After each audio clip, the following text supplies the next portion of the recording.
Today we're going to talk about something that I find very inspirational, something that I hope to aspire to be able to accomplish that one day, and that is called writing. So I'd like to introduce our guests today. First of all, we have with us Julia Tagliere. Julia is a freelance writer and editor. She is also an author of a new novel which is called Widow Woman. Yes. Welcome to the show. Thank you. I'm thrilled to be back. Excellent. Glad to have you back. And then we have Dara Beevas with us, and she is the vice president of Beavers Pond Press.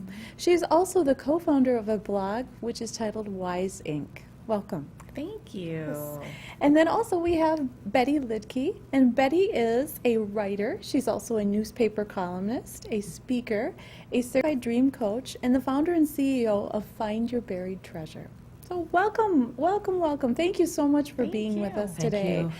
So when we get started here, why don't we talk about when we talk about writing or the creative writing process, what does that mean? Tell us about that.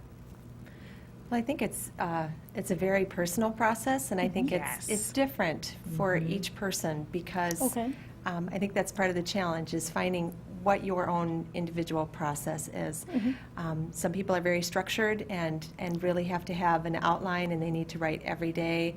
Other people are a little maybe perhaps more frenetic in their habits, where they just write as the moment seizes them. I think the important thing is just that you're writing. If it stays in your head and it never gets out, it's not writing.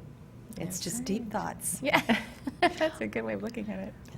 Also, it might help to remember that the writing process is a process to get to that in itself. You might start writing, just for therapy and to work through something that's going on, and then do more and more. And when you start thinking about publication or different outlets for your writing, then you have to have that process, the discipline and whatever it is. And that doesn't mean structured. It means whatever works for you. Okay, so that might mean, Yeah. even though you might have this, the next day and you're going to write that day, but what if you wake up and you don't feel like it? So it might be, you have to be flexible. You know what really helped me was taking a class. Okay. Because I am very undisciplined when it comes to writing. I will always find something else to do. So I found that taking a class, it gave me accountability. And it also was something I was doing for fun, so there wasn't this burden of I had to get an A. And it also really encouraged me because there were so many others in the class who had really fun things they were writing, and it helped me get ideas for things I wanted to write. So I think that's also a good place to start, especially if you need a little bit of encouragement, and having some instruction from a professional saying here's how you can do it is also kind of a neat way to start. Okay, so if you get that instruction from a professional, what might they be able to do for you? Well, mind mapping was one thing that I learned that was really helpful. Have you done this, Julia, as a writer, have not, where no. you basically have this core where you have a couple keywords that your book might be about, and then you just branch off from idea to idea to idea. So in a class, you just might learn some idea generation tips. You might also learn about the rules of writing. It just depends. There's so many classes that you can take. In the Twin Cities, we have the Loft Literary Center, which is a fantastic resource for writers here. Okay, great. Taking a class also helps put you in the mood and the environment. You're with other writers, Yes. you're with Sure. creative Yes. people, and so you Yep. find yourself really opening up to the Inspired. Yes. Inspired. And you mentioned accountability, Yeah. and that is something that you can find in a writing class or even in a writing group. Yeah. I know our group has instituted a writing buddy contract. Oh, where that's a you great just, idea. It's a wonderful idea.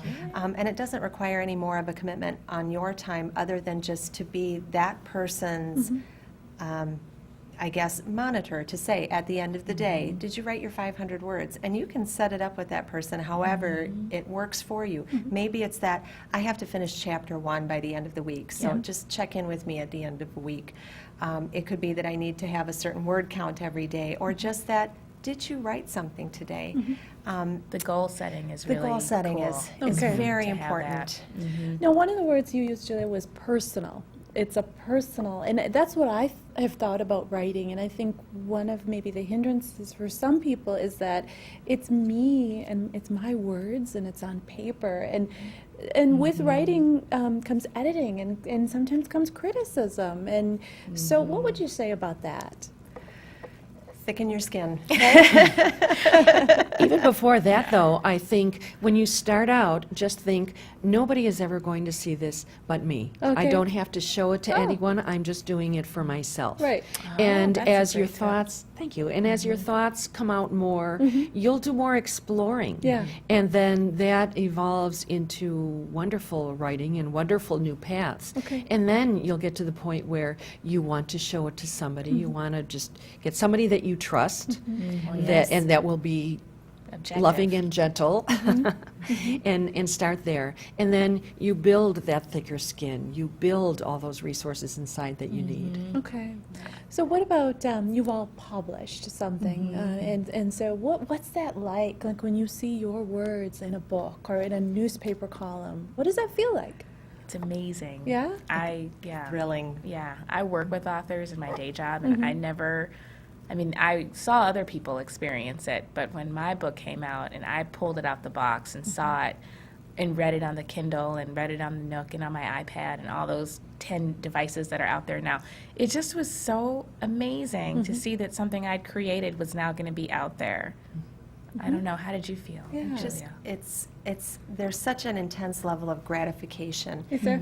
of accomplishment, of achievement, of fulfillment, that this is something that I've nurtured and worked toward for so long, and to finally see it come to fruition, it's just an indescribably uplifting feeling. I know when my book went live, I think I walked on air for 2 weeks afterwards. Wow. There was just there really isn't a better way of putting it. I floated, because it was such a monumental effort to get to this place, that to finally stand on that peak and look down at where I started, Right. and where I was, it was like it brought new life to me on a daily basis. It was Okay. very, very exhilarating. Great. What about you, Betty? Well, I kind of grew into that because I majored in English and minored in journalism in college, and I wrote for the school paper, so I had a column then.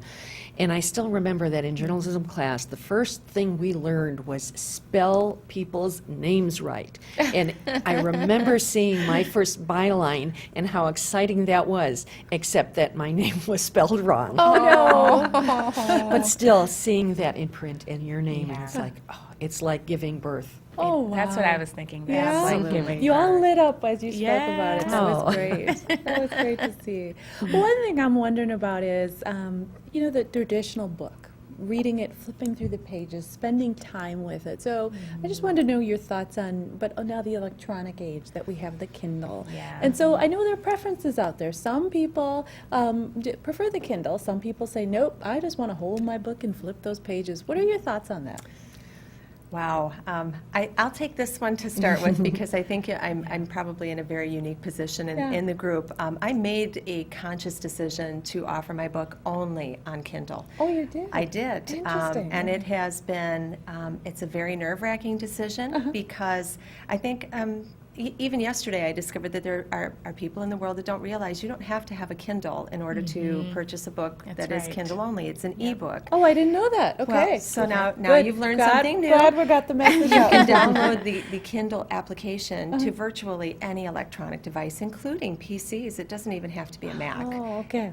It does not have to be an Apple product. You can actually put it on your PC. Okay. I started off as a very resistant customer of ebooks. My husband kept saying, I think you'd love ebooks. And I said, no, I love my paper books. I love to turn the pages and dog ear them and write notes in them. And I love the way the library smells. You just can't get that from a Kindle. He foisted it on me as a gift, and I was virtually an instant convert. Really? And the feature that got me was the ease with which I could satisfy my appetite for new books. Oh, neat. Yep. That one-click instant delivery, I don't have to leave the house, I don't have to go to the library, was just, it was almost a drug for me. Opened it was a new world, Oh, huh? it did. So but the decision not to offer a print book at this time has been very, it's kind of unsettling because I'm arranging signings and speakings, and I get a lot of questions about, well, how are you going to do a signing if you don't have a print book? And there are ways to arrange that around a digital product. There's a website, and they just recently had a name change. They were Kindle Graph, but now they're Author Graph, where you can do a digital signing that of sounds ebooks. super It is cool. very fascinating. Nice. So you can do that. You can have collateral that you sign, bookmarks and calendars, and interesting giveaways, exclusive content. Maybe you have a smaller ebook that you can put into print, and you'd like to give that away as an incentive to your readers for being loyal fans. Okay.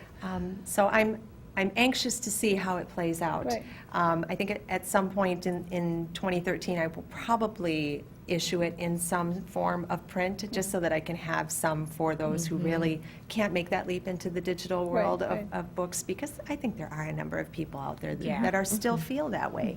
I think And so I'd like too. to accommodate them Yeah. and bring them into the world that I've created also. Okay. So- Well, thank you for that perspective.